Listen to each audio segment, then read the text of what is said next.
After he made the phone call, we left. We got in a limo. Senator Obama was the one that instructed the driver where we were going. I'm going to say maybe at the most approximately 30 minutes of driving, we stop. Mr. Obama tells me he'll be right back. He gets out. In less than 5 minutes, he's back in the car. What kind of a neighborhood was it? I'll be honest with you, I didn't pay that much attention to it. Okay. It was dark.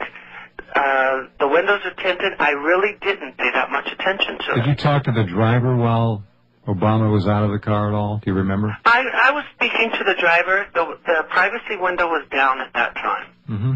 You know, and like I said, that's when I was made very clear at the time that the driver was, in fact, a personal friend. Because the driver knew from the previous engagement that I had with him that I wanted to get something to wake up from. All right, very good. Go ahead. Okay. So he comes back to the car. He comes back to the car, and this is something that people are challenging on the Internet at this time. They're referring to me being racist, saying the white guy wants powdered coke, the black guy wants crack coke. In all honesty, I had no idea that he purchased anything for anyone but me. Okay? Right. He gets back in the car. He hands me the packet. I have a CD case from a CD that I had put in the limo with me. I take the CD case. I pour some out on the CD case and make 3 lines on it. Mm-hmm. I kneel down into the floorboard of the limo and rest the CD case on Senator Obama's left leg, and with the rolled up dollar bill, I do a line. Mm-hmm. Okay? I mean, I make the approach on Senator Obama as far as the sexual gesture by rubbing up his leg into his crotch area. How long, Larry, how long had you been of a homosexual lifestyle at that point? I have been gay all of my life. I had a violent temper when I was a very young kid. I guess today they call it ADDT or whatever. Mm-hmm. A doctor, when I was 7 years old, told my parents that I was gay. I was very bright as a kid. I knew I was gay. I was never in the closet. And that brought a lot of heat. You know, you have to fight off, people in the South and in those days, you know. But, I mean, I've never been married. I've never had kids. I have always been openly gay from a very young age of childhood. Well, some of the bigots in the South probably came after you as well as they might hassle some African Americans.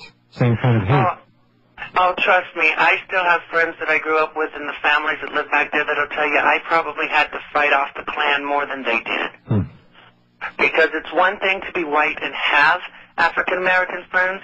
It's another thing to be a faggot and white and have African American friends in the South. All right, so we're back in the car. You rub, allegedly, Obama's leg. You've done the line. What happens?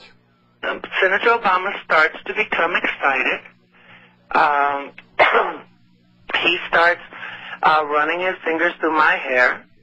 I'm doing another line. And while I'm doing another line, his pants are unzipped by him, not by me. We don't need the actual details about this, but go ahead and tell the general story. It progresses from there. In the course of performing a sex act, Senator Obama actually asked for my lighter. So when I get up to give him my lighter, it's at that time that I see the other packet of crack cocaine and the glass cylinder that he's putting it in. I had no idea that he had it. I didn't even know that he used it. He did ask me if I wanted to smoke any, and I had told him no, that I did not smoke anything other than cigarettes at that point. I had years earlier and developed a severe case of pneumonia, and I had not since then. So, things went on. While he's smoking, I'm performing the sex act. When all is said and done, it's a relatively good evening. How did the evening end? How long you were parked in the limo? No, we weren't parked. We were driving around the entire time. Oh, I see. All right. Well, obviously the driver, if this is all as presented, was a man of considerable discretion and knew how to drive and where to drive, I guess.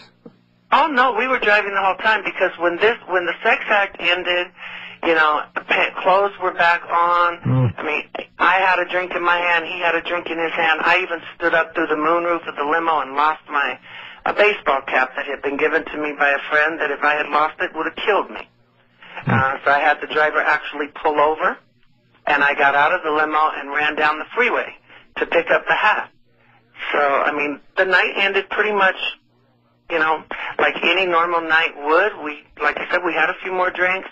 We both decided to call it an evening. You had the drinks, you had the drinks where? In the limo. We had, there was full bar in the limo. Well. All right, okay. Well, not a full bar. I carry Absolute everywhere I go. You know, anytime I'm in a limo, I have to have Absolute or Grey Goose. There was a bottle of Crown Royal and a bottle of Chivas Regal as well. All right. So how long was the evening in its totality? How many hours would you say you spent with the senator? Well, sat talking at the bar for maybe an hour, hour and a half. The limo, I would say another 2 hours, maybe 3.5, 4 hours. Okay. And how did the evening end? Who went where and how? At the end of the evening, we decided to call it an evening. At that time, the driver told me that it would be easier for him to go ahead and drop me off at the hotel and that he could take Barack back to his car. All right. So I said, fine. I had no problem with it. They were friends. They knew each other. All right. And let me go back to the crack cocaine issue. We have a break here also, but very briefly, how many times did you see the senator engage in using crack cocaine in the limousine? 3. Okay. All right, stand by. We'll come right back.